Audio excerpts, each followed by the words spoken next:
On-Set. Alors, très chers téléspectateurs, je rappelle que vous êtes toujours sur On-Set, la fierté du cinéma camerounais. Et tout de suite, on passe au premier focus de cette émission qui est portée sur une très grande cinéaste camerounaise. Elle a produit son tout premier film Waka qui a bien marché. Elle a fait beaucoup de festivals en Europe, aux États-Unis et en Afrique. Et après Waka, elle a fait Achia, qui était le seul court-métrage camerounais à être sélectionné au FESPACO 2017. Et puis, elle a entamé avec son deuxième long-métrage titré Contact. Elle sait, non, je n'en dis pas son nom, suivez plutôt. On-Set. Bonjour, je suis Françoise Elong, je suis à la fois scénariste et réalisatrice notamment du film Waka. Je suis Douala, du coup Sawa, et je viens de d'Eido. Et le plat typique dans ma tribu en tout cas, c'est le ndolé.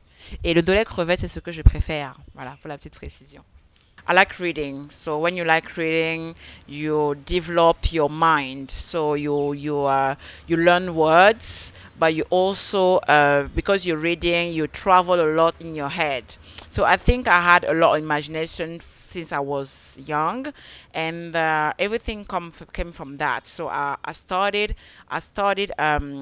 participating in a contest about it was short stories, and then the jury of that contest, they told me like the way I'm writing is really visual. So they say, okay, try screenwriting. And I never heard about screenwriting. I love films, but I never heard about how you make a film. So when they say try screenwriting, I say, okay, fine, I'm gonna read about it. So I started reading about it. I was 14 or 15, I think.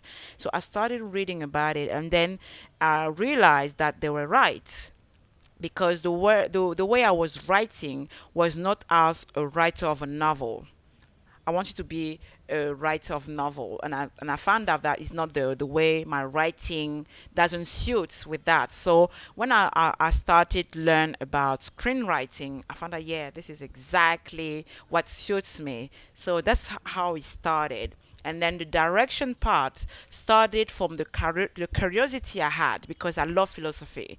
And in philosophy, we say that words are not the thing they are related to, meaning that the word, for instance, t-shirt is not a t-shirt. So I was like, okay, how close you can be from the writing to the visual. So can I really write something and visually show it exactly as I wrote it? So everything started from that. So the direction part came from that curiosity for me. Alors, je pense que la réalisation est quelque chose qui, à la fois, s'apprend et ne s'apprend pas. Voilà, il y a deux phases, en fait, dans cette... Enfin, en tout cas, c'est mon point de vue. Hein, ça n'engage que moi. Je pense qu'il y a... on a ce qu'on appelle la fibre. Ça veut dire que vous sentez, vous savez si vous avez une personnalité de leader ou pas de leader, en fait. Parce qu'un réalisateur, c'est ça. C'est un leader. Donc, soit vous avez cette personnalité en vous, soit vous ne l'avez pas. Après, il y a le côté technique du réalisateur. La technique, ça s'apprend. Il faut apprendre la technique. Donc, tout ce qui est... Je pense qu'un réalisateur, il doit avoir cette capacité d'avoir à la fois des notions, que ce soit en lumière, en son, jeu d'acteur, etc. Il doit avoir toutes ces notions, et aussi, il doit connaître aussi le scénario d'une certaine manière. Donc, pour moi, un réalisateur, c'est ça. C'est un chef d'orchestre. Par exemple, vous voyez comment est fait un orchestre. Vous avez ce monsieur qui a le bâton, donc c'est lui qui permet que la musique se fasse. Si vous mettez uniquement les instruments, vous mettez un trompettiste, vous mettez un pianiste, vous mettez, je ne sais pas, quelqu'un qui fait du violon. Si vous les laissez tout seul faire la musique, elle ne sera jamais accordée. Il faut quelqu'un pour accorder ça. Et cette personne, c'est le réalisateur. C'est une chose. Donc pour moi, le réalisateur, c'est un chef d'orchestre. Et en plus de ça, tout ce que la musique qui est jouée est la musique qui est là-dedans. Donc le réalisateur matérialise la vision qu'il a du film. Donc c'est pour ça qu'il est un chef d'orchestre. C'est lui qui dirige à tous les niveaux le film. Donc voilà, c'est vraiment la perception que j'ai. Donc il y a vraiment deux choses. Il y a cet apprentissage très technique et il y a la personnalité. Les deux sont très importants. Non, moi je ne suis pas trop dans les rumeurs, vous savez, je pense qu'on me connaît déjà assez ici pour savoir que je ne fonctionne pas avec les rumeurs. Quand un film commence, il y a beaucoup de films qui se tournent dont on n'est même pas au courant. Vous êtes d'accord, non? Nous, on a décidé qu'on voulait communiquer. Effectivement, la communication de pré-production a été intense, c'est normal. On était en plein tournage, etc. Mais à un moment donné, quand ça se calme, c'est pas la peine de spéculer. Vous comprenez? Moi, je ne peux pas vous dire exactement ce qui se passe à la production parce que ma clause de confidentialité m'en empêche. J'adorerais vous répondre. Moi, je n'ai pas vécu de clash, personnellement. D'accord? Non, il n'y a pas eu de clash, mais ça c'est clair. Ce n'est pas une question de. Enfin, je veux dire, à un moment donné, c'est pas le mot, c'est pas le terme. Il peut y avoir des incompréhensions, mais il n'y a pas de clash, d'accord? Je pense que le bon terme peut être peut-être des incompréhensions, mais ça n'empêche pas, ce n'est pas le terme clash que j'utiliserai. Par contre, ce n'est pas ça qui est à l'origine de l'arrêt du film.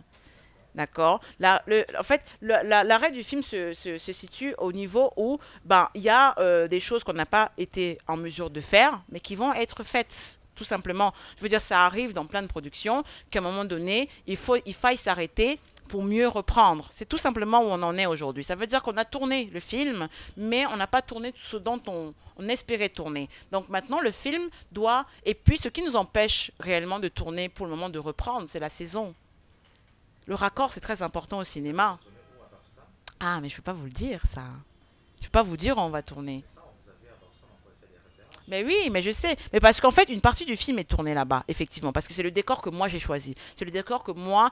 Le film est parti d'un voyage que j'ai fait. J'allais en Konsamba et je suis passée par l'Ouest. Et là, je me suis dit, j'ai jamais été dans l'Ouest. Je ne savais pas cette région était aussi belle. Et c'est comme ça que Kuntak est né, en fait, par cette beauté que j'ai vue de la région. Donc oui, c'est le décor dont j'ai envie. Mais maintenant, les contraintes de production peuvent nous emmener à avoir un autre type de décor. Exactement le même, parce qu'il faut que ce soit en accord avec ce que moi je souhaite. Mais on peut tourner à Bafoussam comme on peut tourner dans un décor qui nous arrange, que ce soit pour la reprise du film, donc en termes de production, parce que vous savez que ce n'est pas forcément que le réalisateur qui décide. Le réalisateur a des envies, mais aussi des réalités de production, vous êtes d'accord? Donc c'est les réalités de production qui vont me permettre, moi, d'arriver à faire et à voir le film que je veux. Donc aujourd'hui, on est dans une saison où il pleut tout le temps. Je ne peux pas tourner. Terre africaine est la production exécutive de Kuntak, officiellement.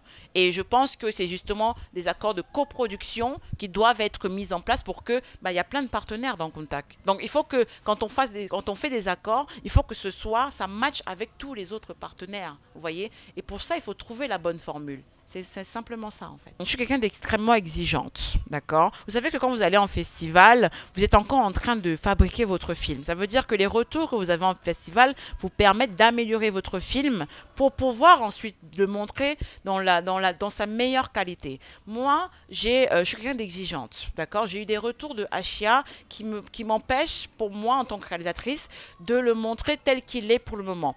Donc, moi, j'ai envie de retravailler le son. Voilà, pour vous le dire clairement, je veux retravailler le mix de Ashia et je pense que, mais c'est pas vraiment le mix du tout le film, c'est ma scène d'ouverture. Ma scène d'ouverture a un problème de mix à mon sens et j'ai envie de corriger ça. Il faut absolument que je le corrige parce que c'est une scène qui nous permet de vivre tout le reste du film. Vous comprenez? Et je peux pas comme ça dire ok ça va, je me contente de ça. Non, ça ne me ressemble pas.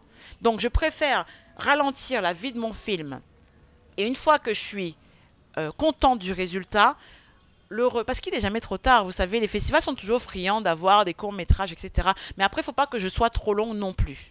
Je suis à la fois, voilà. Mais j'ai envie de repasser au mix de mon film pour avoir quelque chose parce que je suis très fière de ce court-métrage. J'en suis très fière. Je l'ai montré durant le film club que j'ai fait au Goethe Institut et il a reçu un très, très bel accueil. Les gens étaient extrêmement contents. Mais je savais que je peux aller encore plus loin. On ne peut pas se contenter à chaque fois de ce qu'on a. Il faut être exigeant, il faut avoir de l'ambition. Et c'est ce que je fais dans tous mes projets. Ashia, tel qu'il est aujourd'hui, si je le sors publiquement, ne ressemblerait pas à tout ce que je suis et à toutes les valeurs que je prône me concernant. On set.